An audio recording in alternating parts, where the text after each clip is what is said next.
बिस्मिल्लाहिर्रहमानिर्रहीम। मैं हूं तनवीर अब्बास और आपको C++ की स्मार्ट कोर्स के अंदर वेलकम करता हूं। अगर आप इस चैनल पे न्यू हैं तो चैनल को लाइक करें, सब्सक्राइब करें और अपने दोस्तों के साथ ज़रूर शेयर करें और बेल आइकन पे ज़रूर क्लिक करें ताकि आने वाले वीडियो का नोटिफिकेशन आपको सबसे पहले मिले। तो लास्ट लेक्चर के अंदर हमने 2 डायमेंशनल एरेज को डिस्कस किया था और उसके अंदर वैल्यूज़ इनपुट करने के 3 तरीक़ों को डिस्कस किया था कि किस तरह से हम एरे को डिक्लेयर करवाते हैं और डिक्लेरेशन के साथ ही उसके अंदर किस तरह से वैल्यूज़ दे सकते हैं। 2 तरह से वैल्यूज़ उस तरह से वो मेथड हमने देखे थे।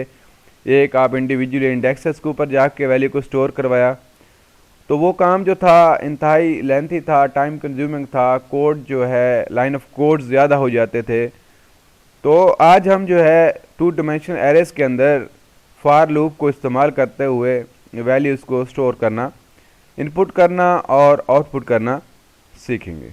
तो फर्स्ट ऑफ ऑल सबसे पहले हम एरे को 2 डायमेंशनल एरे जो है उसको डिक्लेयर करते हैं। इंटीजर टाइप एरे है, मैं उसका लेट्स नाम रख लेता हूँ,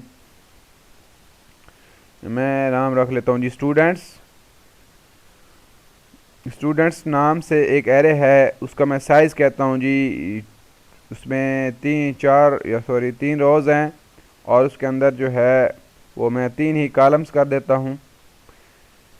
तो ये एक एरे डिक्लेयर हो गई इंटीजर टाइप की, स्टूडेंट्स नाम से 3 रोज़ हैं और 3 कॉलम्स है। अब मैं फॉर लूप को इस्तेमाल करते हुए इसके अंदर वैल्यूज़ को इनपुट कराता हूँ। अब क्योंकि एक फॉर लूप जो है वो रोज़ को कंट्रोल करेगा और एक फॉर लूप जो है वो कॉलम्स को। बाहर वाला फॉर लूप जो होता है वो रोज़ को कंट्रोल करेगा। 3 रोज़ हैं तो आई को मैं स्टार्ट करता हूँ, 0 से कर लें या 1 से कर लें, आपकी मर्ज़ी है, कोई मसला नहीं। वैसे एरे का इंडेक्स 0 से स्टार्ट होता है, कोई मसला नहीं, आप 1 से भी करेंगे कोई इशू नहीं है। चलें, आपकी सीक्वेंस डिस्टर्ब ना हो तो 0 से स्टार्ट कर लेते हैं।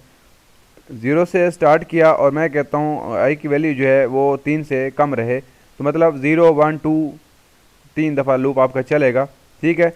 और हर दफ़ा उसमें एक का इजाफा होना चाहिए। उसके बाद ये इसकी बॉडी आ गई।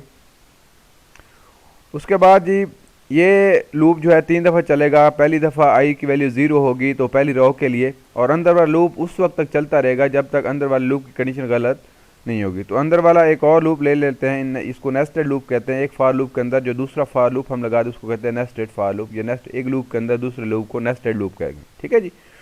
मैं एक और वेरिएबल ले लेता हूँ इंट जे, उसको भी मैं 0 से स्टार्ट करता हूँ क्योंकि 3 कॉलम्स हैं, 3 दफ़ा चलना चाहिए। मैं जे लेस देन 3 कर देता हूँ ताकि जो हमारा लूप है वो 3 दफ़ा चले और हर दफ़ा उसमें एक का इजाफा करना है तो जे प्लस प्लस कर देंगे। उसके बाद आज यहाँ पे मैंने वैल्यूज़ लेनी हैं, तो आपको पता है आप बेशक मैसेज दे दें, मैसेज नहीं देना चाहते डायरेक्ट वैल्यू ले लें, तो मैं पहले क्या करता हूँ, मैसेज दे देता हूँ। मैं कहता हूँ सी आउट, मैसेज दे देता हूँ एंटर वैल्यू फॉर, बस ये आउट में इंटर वैल्यू बस ये आ जाएगा। अगर आप इंडेक्स चाहते हैं तो इंडेक्स दे दें, कोई मसला नहीं है। ये कौन सा इंडेक्स, चलें इसको रहने देते हैं। इंटर वैल्यू का मैसेज आएगा और सी इन आप एक्सट्रैक्शन ऑपरेटर इस्तेमाल करते हुए, एरे का क्या नाम है, स्टूडेंट्स, उसका इंडेक्स आई और उसका इंडेक्स जे, इसके लिए वैल्यू हमारे से लेता जाएगा। और जैसे ही ये लूप की कंडीशन गलत होगी तो ये फिर दोबारा आउटर लूप पे चला जाएगा और उसमें आई प्लस प्लस आई की वैल्यू 1 करेगा। तो ये 3 वैल्यूज़ लेगा। फिर फर्स्ट ऑफ ऑल आई 0 होगा, कंडीशन ठीक है, 0 3 से छोटा है, कंडीशन ठीक हो जाएगी। फिर अंदर वाले लूप पे आ जाएगा, वहाँ से देखेगा कि जे की वैल्यू 0 स्टार्ट करेगा, 0 छोटा है 3 से, कंडीशन ठीक है, मैसेज आएगा इंटर वैल्यू। फिर सी इन वैल्यू लेगा स्टूडेंट आई 0 जे 0, पहली रो पहला कॉलम के लिए वैल्यू लेगा, फिर जे प्लस प्लस इधर आएगा, बाहर नहीं जाएगा, जे प्लस प्लस होगा, जे 2 1 हो जाएगा। अब 1 जो है 3 से छोटे कंडीशन ठीक है, फिर मैसेज आएगा इंटर वैल्यू, फिर सीन स्टूडेंट आई 0 है जे 1, 0 रो पहली रो दूसरे कॉलम के लिए वैल्यू लेगा, फिर जे प्लस प्लस, फिर जे प्लस प्लस 2 हो जाएगा, फिर देखेगा 2 छोटा है 3 से कंडीशन ठीक है, फिर मैसेज आएगा इंटर वैल्यू, फिर वैल्यू रन टाइम पे लेगा, आई 0 है जे 2 मतलब पहली रो के तीसरे कॉलम के लिए, फिर जे प्लस प्लस जे 3 हो जाएगा, 3 छोटा नहीं है, कंडीशन गलत हो जाएगी, ठीक है जी। फिर बाहर आ जाएगा यहाँ पे आई प्लस प्लस करेगा, आई 0 था आई 1 हो जाएगा, 1 छोटा कंडीशन ठीक होगी, फिर पहले आई 0 था पहली रो के लिए, आई 1 हो गया दूसरी रो के लिए, फिर दूसरी रो के लिए 3 वैल्यूज लेगा उनको यहाँ पे, फिर जे प्लस प्लस 4 जब 3 होगा तो फिर कंडीशन गलत होगी, फिर बाहर आ जाएगा तीसरी रो के लिए, फिर 3 वैल्यूज लेगा। इस तरह से हमारे से जो है टोटल 9 वैल्यूज लेगा, ठीक है। पहली रो के लिए 3 वैल्यू, दूसरी रो के लिए 3 वैल्यू, फिर तीसरी रो के लिए 3 वैल्यू, ये हमारे से वैल्यूज इनपुट करेगा और उसके बाद हम आउटपुट करवा देते हैं वैल्यूज़ को। इसी तरह से फॉर लूप को इस्तेमाल करते हुए मैं इसी बार बार इसी कोड को रीयूज़ कर लेता हूँ, क्योंकि आउटपुट के लिए भी हमें 3 लूप ही चाहिए।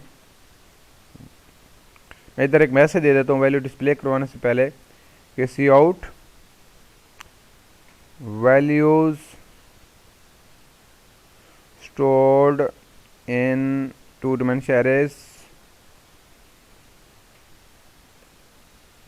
dimensional arrays और एस, मतलब ये वैल्यूज़ हैं जो एरेस के अंदर स्टोर है।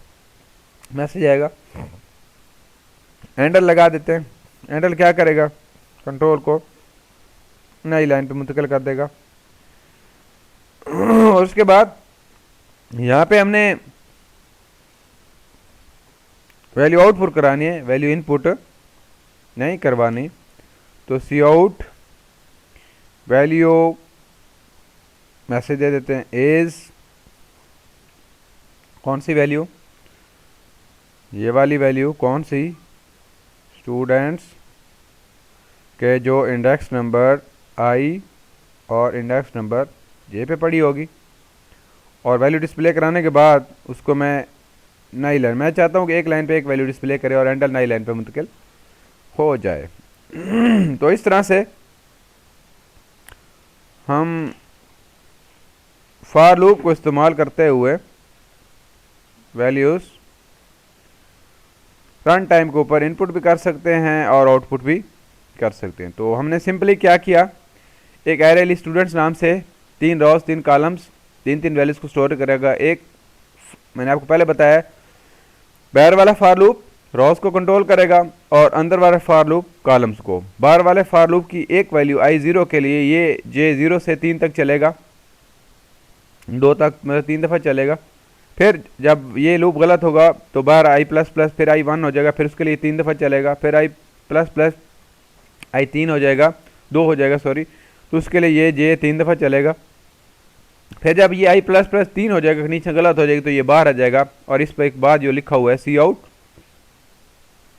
ये दिखाएगा और मैसेज आएगा। उसके बाद फिर आउटपुट के लिए ये वाला लूप चलेगा और ये वैल्यू हमें एक एक लाइन पे डिस्प्ले करवाता जाएगा। तो यहाँ पे हमने गलती की है शायद आप लोगों को समझ आया हो या ना हो। ये हमने मेन के अंदर लेके जाना है, तो एक ब्रैक करली ब्रैकेट भी हमने मिस कर दी, चलें कोई मसला नहीं, कर लेंगे इसका मसला हल। ये आ जाएगी इधर और इसको यहाँ से कर देंगे, ठीक हो गया जी। तो ये हमने फॉर लूप इसकी यहाँ पे हमने क्लोज नहीं की,